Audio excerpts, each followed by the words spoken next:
Marc Brustenga s'ha proclamat per quart any consecutiu campió de Catalunya de fons en carretera després d'imposar-se als ciclistes del Lizarte, Raül Rota i Pau Miquel a la 9a edició de la clàssica Isaac Gálvez. D'aquesta manera van calcar el podi del Campionat de Catalunya sub-23 de l'any passat, disputat a Santa Eulàlia en honor a Pere Vilardebó. Aquest any, però, Vilanova i la Geltrú va ser la seu escollida per retre homenatge a Isaac Gálvez, amb un recorregut de 128 quilòmetres i 9 trams de camí rural pel Penedès que li atorguen una personalitat ja consolidada en el panorama amateur estatal. Sobre la taula es preveia una cursa batallada pel seu recorregut i la seva completa participació amb 200 ciclistes inscrits a la prova.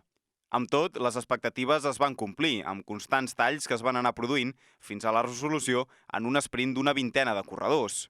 Brustenga va tornar a rematar l'esforç del seu company del filial del Caja Rural, Pau Llaneres, per tornar a vestir el mallot de campió de Catalunya absolut, que posteriorment regalaria a Paco Gálvez, qui va estar al seu costat en l'etapa de cadet a la Unió Ciclista Vilanova. Al creuar la línia de meta, Brustenga posava en valor aquest resultat per seguir amb l'excel·lent dinàmica de principi de temporada i deixar enrere les dues darreres curses condicionades pels problemes d'asma i al·lèrgia que no l'havien permès desplegar el seu 100% sobre la bicicleta.